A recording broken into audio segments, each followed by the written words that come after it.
আসসালামু আলাইকুম ওয়া রাহমাতুল্লাহি ওয়া বারাকাতুহু। দেশে প্রবাসে যে যেথায় বসে আমার এই ভিডিও দেখতেছেন সকলকে আন্তরিক মুবারকবাদ।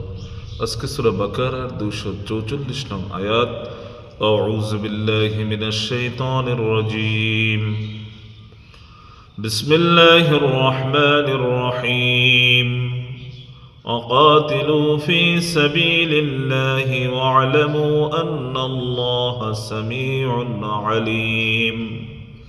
তোমরা আল্লাহর পথে সংগ্রাম করো এবং জেনে রেখো যে নিশ্চয়ই আল্লাহ হচ্ছেন সর্বশ্রোতা সর্বজ্ঞাতা।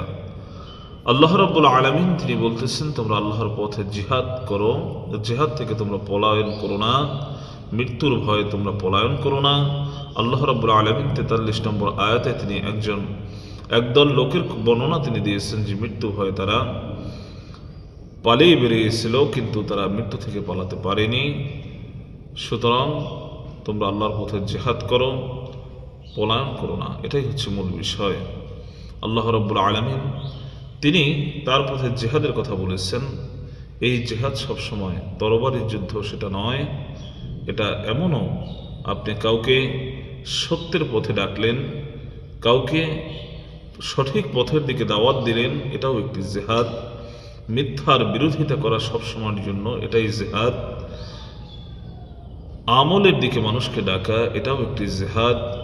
ভালো পথের দিকে মানুষ আনার চেষ্টা করা, সমাজ থেকে খারাপ কাজ দূরে রাখা এটাও একটি জিহাদ।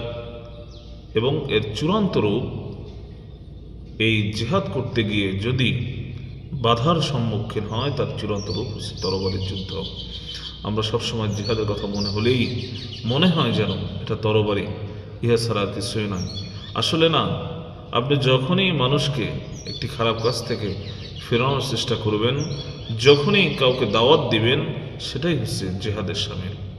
এর থেকে পলায়ন করার কোনো সুযোগ নেই। এবং প্রত্যেকটি মুসলমানের জিহাদের তামান্না প্রত্যেকটি মুসলমানের অন্তরে থাকতে হবে।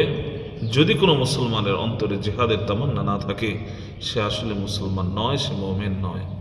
আল্লাহ রাব্বুল আলামিন তার কিতাবের প্রত্যেকটি হুকুমকে আমাদের পুঙ্খানুপুঙ্খানুরূপে পালন করার তৌফিক দান করুন। আসসালামু আলাইকুম ওয়া রাহমাতুল্লাহ।